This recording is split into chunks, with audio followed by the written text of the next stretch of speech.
The road to the 2020 Kentucky Derby continues. Let's get you up to date on the latest Kentucky Derby point standings. Of course, 3 big prep races coming up this Saturday. We're going to have the Withers Stakes from Aqueduct down at Gulfstream Park. It'll be the Holy Bull Stakes. And out west at Santa Anita, we're going to be taking a look at the Robert Lewis Stakes. So 3 big prep races to define and kind of reshape that leaderboard. But right now, after the Breeders' Cup victory, still the race for the first time in 2020.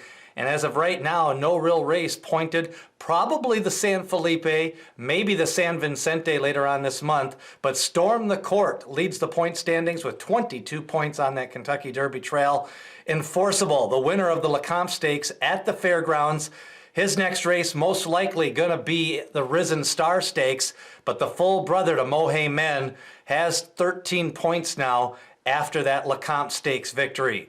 Annie Dior is the 3rd in the standings, and he has a couple of back-to-back finishes in the La Salle Futurity and the Breeders' Cup Juvenile. He has 12 points. Shoplifted, very consistent. Steve Asmussen trained. Won the Springboard Mile at Remington Park, then came back with a 3rd place finish, a little bit of a disappointing effort in the Smarty Jones Stakes.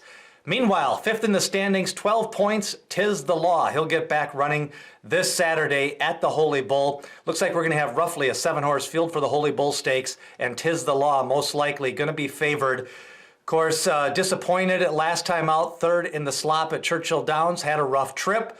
Now he comes back, been working forwardly, and Tiz the Law could be tied for the top of the leaderboard if he picks up a victory this coming Saturday. Silver Prospector, disappointed, 4th in the Smarty Jones, so he's stuck on 11 points. Meanwhile, Maxfield, yet to run in 2020, hasn't been seen now since the Keeneland Futurity. He's been working out a couple of times, but we need to get him from jogging to official workout status and get back onto a campaign for 2020.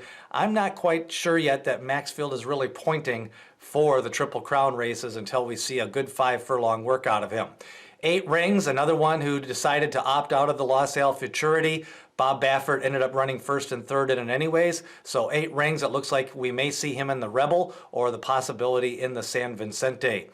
Independence Hall, 9th in the standings. He is going to be pointing for a couple of races. The Sam F. Davis, that's a 10-point race.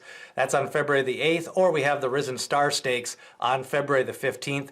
Independence Hall, the big Nashua Runaway victor, and also the Jerome Stakes victor. He currently has 10 points, as there was no points awarded for the Nashua Stakes. Shotsky, we'll see him in the Withers this coming Saturday. Shotsky with 10 points, and rounding out the top 11 is Dennis Moment, of course the favorite in the Breeders' Cup Juvenile. He ended up stumbling out of the gate and never really ran that day. 2 impressive victories in Kentucky last fall. Big monster win at Ellis Park with a fast Beyer speed figure, and then another workmanlike victory at Churchill Downs. So he already has experience underneath the Twin Spires. So that leaderboard led by Storm the Court with 22 points. He tops the standings. Number 11 is Dennis the Moment. Interestingly, Dennis the Moment is the pro leader in the Winter Book favorite for the Kentucky Derby. Right now, Tiz the Law and Dennis the Moment slightly ahead of Independence Hall. Those are the top 3 favorites for the Winter Book Kentucky Derby 2020.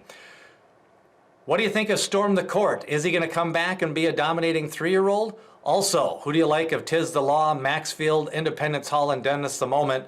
Leave a comment below. Remember, hit subscribe and smash that like button as we lead you up to the 2020 Kentucky Derby.